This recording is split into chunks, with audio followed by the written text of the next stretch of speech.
Hello everyone, जय हिंद, वंदे मातरम।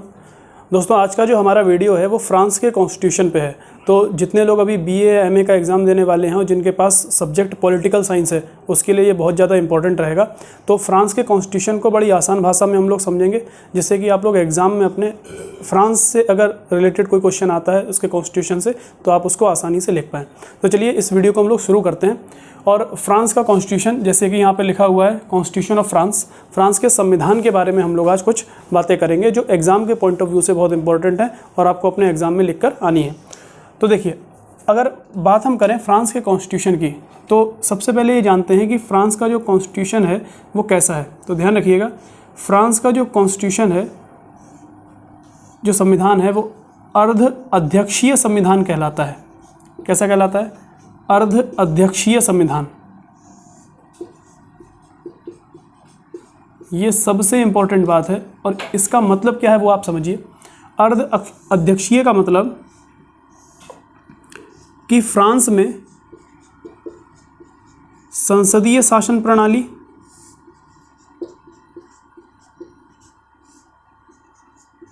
और अध्यक्षीय शासन प्रणाली का समन्वय पाया जाता है। दो तरह की शासन प्रणाली फ्रांस ने अपनाई है, एक संसदीय शासन प्रणाली और दूसरी अध्यक्षीय शासन प्रणाली। और इन दोनों में फ्रांस का जो झुकाव है वो अर्ध अध्यक्षीय की तरफ ज़्यादा है और संसदीय की तरफ थोड़ा सा कम है। अब पहले हम लोग ये जान लेते हैं कि आखिर ये संसदीय शासन प्रणाली और अध्यक्षीय शासन प्रणाली है क्या। तो बड़ी सिंपल भाषा में अगर हम बात करें, हम भारत को अगर देखें तो भारत में किस प्रकार की व्यवस्था है, किस प्रकार की शासन प्रणाली है। तो ध्यान रखिएगा, भारत में संसदीय शासन प्रणाली है और संसदीय शासन प्रणाली में देश का वास्तविक जो प्रमुख होता है वो प्रधानमंत्री होता है, प्रधानमंत्री। और राष्ट्रपति जो होता है वो संवैधानिक प्रमुख होता है, वो कॉन्स्टिट्यूशनल हेड होता है राष्ट्रपति, यानी संवैधानिक प्रमुख। और कार्यपालिका का जो वास्तविक प्रमुख होता है वो कौन होता है? वो प्रधानमंत्री होता है। प्रधानमंत्री के पास मेन पावर रहती है, ये आपको ध्यान रखना है संसदीय शासन प्रणाली में। यानी प्रधानमंत्री और उसकी मंत्री परिषद मिलकर सारे निर्णय करती हैं, राष्ट्रपति केवल नाम मात्र के होते हैं। जबकि अध्यक्षीय व्यवस्था में ऐसा नहीं है। अध्यक्षीय व्यवस्था में सबसे पावरफुल जो होता है वो राष्ट्रपति होता है और ये व्यवस्था यूएसए में अपनाई जाती है। तो यूएसए, अगर आपसे अमेरिका पूछा जाए तो अमेरिका अध्यक्षीय शासन प्रणाली का एक उदाहरण है और संसदीय शासन प्रणाली का उदाहरण ब्रिटेन है और भारत है। ब्रिटेन और भारत ने संसदीय शासन प्रणाली की व्यवस्था कहाँ से ली है? ब्रिटेन से। और फ्रांस ने भी ये व्यवस्था कहाँ से ली है? ब्रिटेन से। ठीक है, तो ये तो बड़ी सिंपल सी बातें हो गई इन दोनों चीज़ों के बारे में। और फ्रांस इन दोनों का समन्वय है, फ्रांस में ये दोनों पाई जाती हैं, लेकिन फ्रांस का झुकाव किस तरफ है? अध्यक्षीय शासन प्रणाली की तरफ। यानी वहाँ पर राष्ट्रपति ज़्यादा ताकतवर होता है, प्रधानमंत्री ज़्यादा ताकतवर नहीं होता, इसीलिए इसको अर्ध अध्यक्षीय शासन प्रणाली कहा जाता है। यानी फ्रांस का संविधान कैसा है? अर्ध अध्यक्षीय संविधान है। इस बात को आप याद रखना। दूसरी बात, इन दोनों से मिलकर ये संविधान बना है, इसीलिए फ्रांस के संविधान को एक नाम से और जाना जाता है, वो भी आपके लिए इम्पोर्टेंट है, आप इसका प्रयोग कर सकते हैं एग्जाम में। इसको कहा जाता है tailor made constitution. Tailor made constitution, ठीक, टेलर मेड कॉन्स्टिट्यूशन, यानी इधर से एक उठाया, इधर से उठाया, दोनों को जोड़ दिया, टेलर मेड कॉन्स्टिट्यूशन इसको कहा जाता है। टेलर मेड कॉन्स्टिट्यूशन फ्रांस के कॉन्स्टिट्यूशन को। अब थोड़ी सी हम इस बात को समझते हैं, आखिर ऐसा है क्या कि इन दोनों व्यवस्था को अपनाने की जरूरत आखिर फ्रांस को पड़ी क्यों? क्योंकि फ्रांस का कॉन्स्टिट्यूशन जब आप पढ़ेंगे तो फ्रांस का कॉन्स्टिट्यूशन बहुत ज़्यादा बड़ा नहीं है, वो एक 40 पेज का डॉक्यूमेंट है, ईजिली 2 घंटे में पढ़ा जा सकता है बड़ी आसानी से। और उसमें 15 भाग हैं और 94 धाराएं हैं लगभग। तो ज़्यादा बड़ा कॉन्स्टिट्यूशन तो नहीं है, लेकिन बहुत इंपॉर्टेंट है। जल्दी समझ में नहीं आता, अगर आप उसको पढ़ेंगे तो आपको आसानी से समझ में आएगा नहीं, लेकिन जो मैं बातें बता रहा हूँ बस आप उनको ध्यान रखते जाइए, ईजिली वो समझ में आ जाएंगी आपके और आप एग्ज़ाम में एक अच्छा आंसर लिख सकते हैं। तो देखिए, 1945 में फ्रांस ने संसदीय शासन व्यवस्था को अपनाया। ठीक, जो फ्रांस में जो सरकार बनी वो पार्लियामेंट्री फॉर्म ऑफ गवर्नमेंट थी, संसदीय शासन प्रणाली पर आधारित थी, संसदीय शासन प्रणाली। लेकिन फ्रांस में संसदीय शासन प्रणाली सही से चल नहीं पाई, अस्थायित्व फ्रांस में आ गया। उसका एक उदाहरण सुनिए। 1946 से लेकर 1958 तक 24 सरकारें आईं। अब आप अंदाज़ा लगाइए, यानी 6 साल में कितना, 8 साल हो गया लगभग, 8 साल में 8 हो जाए 12 साल, 12 साल में लगभग 24 सरकारें आईं, यानी हर साल 2 सरकारें, यानी एक सरकार एवरेज 6 महीने चल रही है, जबकि सरकार 5 साल चलती है। अगर 5 साल का कार्यकाल है तो 5 साल, 6 है तो 6 साल, 4 साल है तो 4 साल। लेकिन यहाँ पर इन 4 और 8 12 वर्षों में कितनी सरकारें बदल गई? 24। अब सोचो, यानी फ्रांस की राजनीति में एक अस्थायित्व पैदा हो गया, और उसी अस्थायित्व को ख़त्म करने के लिए फ्रांस ने एक व्यवस्था अपनाई जिसको कहा गया अर्ध अध्यक्षीय शासन व्यवस्था। अर्ध अध्यक्षीय शासन व्यवस्था। और अर्ध अध्यक्षीय शासन व्यवस्था का मतलब संसदीय शासन व्यवस्था और अध्यक्षीय शासन व्यवस्था का समन्वय, और जिसमें झुकाव ज़्यादा किसकी तरफ? अध्यक्षीय शासन प्रणाली की तरफ। ठीक है, ये बात आप ध्यान रखिएगा। अब फ्रांस में अर्ध अध्यक्षीय शासन व्यवस्था को अपना लिया गया, तो फ्रांस में संसदीय शासन व्यवस्था में क्या होता है ये आपको देखना है।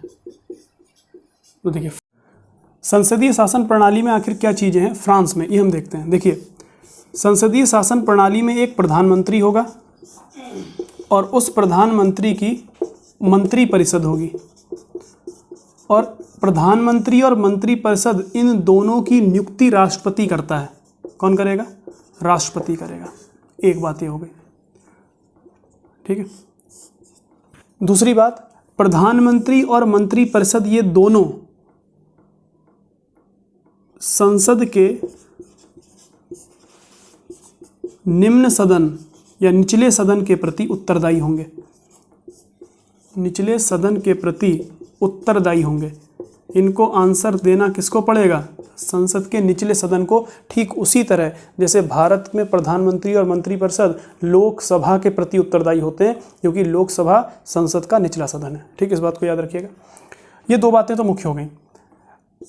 अगला आता है अध्यक्षीय शासन प्रणाली में क्या क्या कर रहे हैं फ्रांस में। अध्यक्षीय शासन प्रणाली, तो अध्यक्षीय शासन प्रणाली का मतलब होता है कि राष्ट्रपति ज़्यादा पावरफुल होगा। और ध्यान रखें, अध्यक्षीय शासन प्रणाली में राष्ट्रपति डायरेक्ट जनता के द्वारा निर्वाचित होता है। राष्ट्रपति प्रत्यक्ष रूप से जनता द्वारा निर्वाचित होता है। ठीक है, तो ज़्यादा शक्तिशाली भी होगा राष्ट्रपति। और अगली बात यह है कि राष्ट्रपति के विरुद्ध अविश्वास प्रस्ताव नहीं लाया जा सकता। राष्ट्रपति के विरुद्ध अविश्वास प्रस्ताव नहीं लाया जा सकता। ये ध्यान रखिएगा, इंपॉर्टेंट बात है। राष्ट्रपति के विरुद्ध अविश्वास प्रस्ताव नहीं आता, लेकिन राष्ट्रपति पर महाभियोग लगाया जा सकता है। राष्ट्रपति पर महाभियोग। और अगली बात है अध्यक्षीय शासन प्रणाली की कि राष्ट्रपति ही देश की नीतियों का निर्माण करता है, प्रधानमंत्री और मंत्रिपरिषद नहीं। राष्ट्रपति देश की नीतियों का निर्माण करता है, या देश का नीति निर्माता होता है, नीति निर्माण करता है। ठीक, ये अध्यक्षीय शासन प्रणाली में फ्रांस में व्यवस्थाएं की गई हैं, और ये संसदीय शासन प्रणाली में व्यवस्था है, और दोनों को मिलाकर फ्रांस चलता है। अब हमें कुछ देखनी है कि फ्रांस के संविधान की कुछ विशेषताएं क्या हैं, क्योंकि एग्जाम में आपसे फ्रांस के संविधान आपके सिलेबस में है, तो आपसे संविधान की विशेषताएं पूछेगा, लेकिन आपको ये बातें जानना पहले ज़रूरी थी, फिर आप संविधान को आसानी से समझ जाएंगे। तो देखिए, फ्रांस के संविधान की पहली विशेषता क्या है, विशेषताएं हम देखते हैं।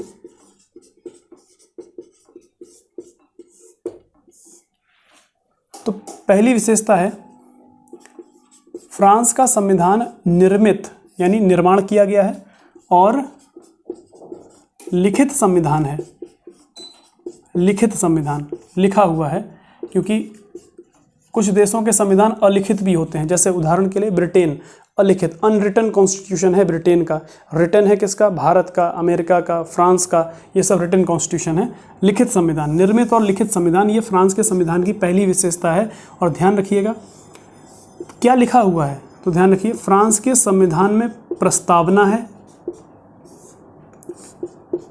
15 भाग हैं और 94 धाराएं हैं। धाराएं मतलब अनुच्छेद, है ना। ये प्रस्तावना है क्या फ्रांस के संविधान में? हाँ है। कितने भाग हैं? 15। और कितनी धाराएं हैं? 94। और यहीं अगर आप इसको भारत से कंपेयर करें तो भारत के संविधान में प्रस्तावना है, अगर भारत की बात करें, यहाँ पे मैं भारत लिख देता हूँ, भारत के संविधान की बात, भारत के संविधान में प्रस्तावना है, भारत के संविधान में 22 भाग हैं और भारत के संविधान में 395 अनुच्छेद हैं, यानी धाराएं आप जिनको कहेंगे, 395 अनुच्छेद हैं। मूल रूप से जब संविधान बना, अब इनकी संख्या बढ़कर 465 के आसपास हो गई है, भाग हमारे 25 हो गए हैं, ठीक है। लेकिन ये मूल संविधान की बात करें तो ये चीज़ें थी। फ्रांस के संविधान में भी ये है, ठीक। एक बात और आप ध्यान रखना कि फ्रांस के संविधान, फ्रांस को, जो फ्रांस का गणतंत्र है उसको पंचम गणतंत्र कहा जाता है। कौन सा गणतंत्र? पंचम गणतंत्र। आप बस अभी इस चीज़ को याद रखें, पंचम गणतंत्र, ठीक है। बाद में हम डिटेल में इसको देखेंगे, आप बस याद रखना पंचम गणतंत्र के नाम से किस देश के गणतंत्र को जाना जाता है, तो वो फ्रांस का गणतंत्र है। अगली विशेषता है, आप इसको लिख लीजिएगा, मैं यही लिख देता हूँ, जन संप्रभुता। जन संप्रभुता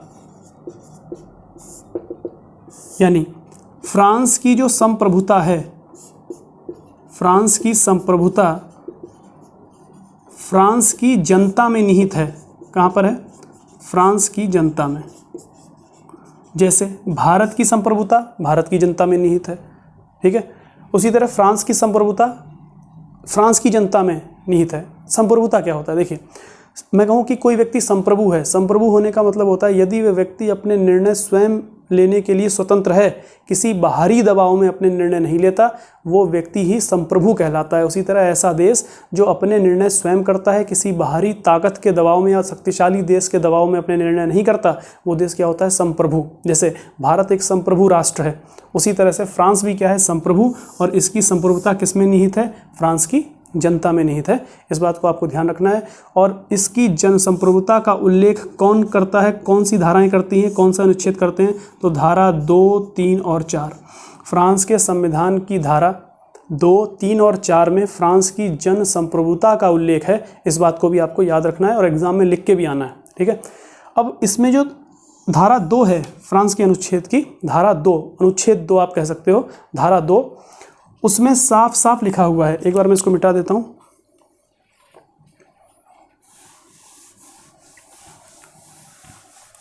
उसमें साफ साफ बात लिखी हुई है, आप इसको कोट भी कर सकते हैं, वहां पे लिख सकते हैं कि फ्रांस, धारा 2 कहती है,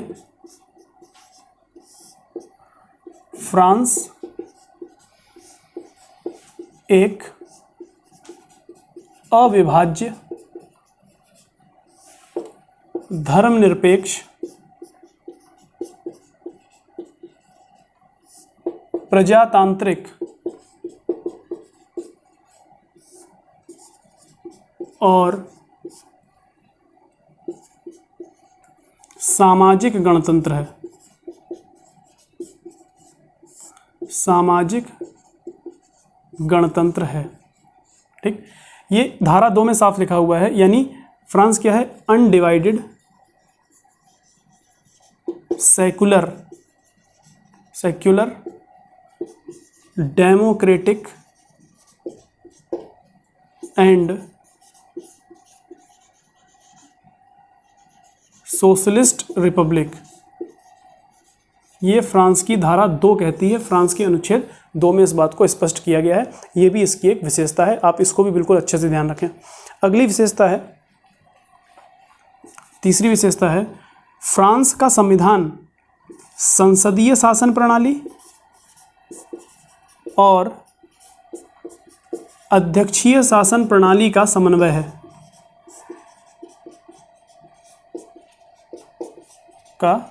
है। ये एक विशेषता इसकी है। चौथी विशेषता ये है, फ्रांस का संविधान एक शक्तिशाली राष्ट्रपति का प्रावधान करता है। यानी फ्रांस में शक्तिशाली राष्ट्रपति है, सबसे ज़्यादा पावर किसके पास है? राष्ट्रपति के पास। ठीक, देखिए सबसे पावरफुल कौन है? राष्ट्रपति। राष्ट्रपति के खिलाफ अविश्वास प्रस्ताव नहीं लाया जा सकता, राष्ट्रपति ही देश के सारे निर्णय करेगा। सबसे पावरफुल कौन हो गया? राष्ट्रपति हो गया। और ध्यान रखिएगा अगली विशेषता ये है, इसको आप नोट कर लेना, मैं इसको मिटाता हूँ। अगली विशेषता है फ्रांस के संविधान की दुष्परिवर्तनशीलता। ये कोई सा भी नंबर होगा, ये आप लिख लेना इसको। दुष्परिवर्तनशीलता यानी फ्रांस का संविधान में परिवर्तन करना, फ्रांस के संविधान में परिवर्तन करना बहुत ही ज़्यादा मुश्किल है। और ये बात अनुच्छेद 89 यानी अनुच्छेद की जगह आप धारा लिख सकते हैं, फ्रांस के संविधान की धारा 89 ये बात कहती है कि फ्रांस के संविधान में जो परिवर्तन है बड़ी मुश्किल से होगा। और ध्यान रखें परिवर्तन करने के लिए करना क्या होगा? प्रधानमंत्री और मंत्री परिषद प्रस्ताव लेकर आएगी, तब जाकर परिवर्तन होगा संविधान में। और राष्ट्रपति अगर मंजूरी देता है तो ठीक है, तो बड़ा मुश्किल हो जाता है वहाँ पर संशोधन करना। 2/3 आपको बहुमत चाहिए होता है, उसके बाद वो प्रस्ताव राष्ट्रपति के पास जाता है, फिर वो राष्ट्रपति उसको मंजूरी दे। उस स्थिति में यहाँ पर परिवर्तन हो सकता है। ठीक है, वो काफ़ी डिटेल में चीज़ें हैं, उतना डिटेल में आपसे पूछा नहीं जाएगा। आपको बस इतना ध्यान रखना है फ्रांस के संविधान में परिवर्तन करना मुश्किल काम है। ठीक है, कुछ कॉन्स्टिट्यूशन ऐसे होते हैं जहाँ परिवर्तन करना बड़ा आसान होता है, कहीं कहीं आसान भी होता है और बहुत कठोर भी होता है। जैसे भारत लचीला भी है, कठोर भी है। ठीक है, वहाँ पर संशोधन करना आसान भी है कुछ चीज़ों में और कुछ चीज़ों में बड़ा मुश्किल भी है। तो ये भारत के बारे में विशेषता है। जबकि फ्रांस की विशेषता क्या है? वहाँ के संविधान में संशोधन करना मुश्किल है। और ये बात का उल्लेख कहाँ है? फ्रांस के संविधान की धारा 89 में। इसके अलावा कुछ विशेषताएं और हैं, वो भी आप देख लीजिए। एक विशेषता है फ्रांस के संविधान में नागरिकों के मौलिक अधिकारों का उल्लेख नहीं है। ध्यान रखिएगा, ये बहुत बड़ी बात है क्योंकि फ्रांस एक लोकतंत्र है और मौलिक अधिकारों का उल्लेख फ्रांस के संविधान में नहीं है। लेकिन फ्रांस के संविधान में मौलिक स्वतंत्रताओं का उल्लेख है। किसका उल्लेख है? क्या अधिकारों का उल्लेख है? नहीं, अधिकारों का उल्लेख नहीं है, लेकिन स्वतंत्रता का उल्लेख है। और इन्हीं स्वतंत्रता के तहत फ्रांस में लोगों को कुछ अधिकार मिले हुए हैं। लेकिन संविधान में मौलिक अधिकार शब्द का प्रयोग नहीं है, स्वतंत्रता शब्द का प्रयोग है। उसी के तहत 2 प्रमुख अधिकार लोगों को मिले हैं। एक तो काम प्राप्त करने का अधिकार या काम पाने का अधिकार, और दूसरा हड़ताल करने का अधिकार। इसलिए फ्रांस में आए दिन हड़तालें होती हैं क्योंकि ये उनकी स्वतंत्रता है, जबकि भारत में हड़ताल करना स्वतंत्रता में नहीं आता। ठीक है, आप यहाँ आंदोलन कर सकते हैं, ठीक है, सभा कर सकते हैं, ये मौलिक अधिकार है आपका। कोई संगठन बना सकते हैं, लेकिन हड़ताल करने का अधिकार मौलिक अधिकार नहीं माना जाएगा। ये निर्णय सुप्रीम कोर्ट भी दे चुका है। हड़ताल करना, बंद का आह्वान करना, चक्का जाम करना, ये सब मौलिक अधिकारों में नहीं आएगा। जबकि फ्रांस में हड़ताल करना क्या है? एक मौलिक अधिकार नहीं, मौलिक स्वतंत्रता है। मौलिक अधिकार जैसी चीज़ वहाँ के संविधान में है नहीं, लेकिन स्वतंत्रता शब्द का प्रयोग हो रहा है, तो स्वतंत्रता से ही उनको क्या मिल गए हैं?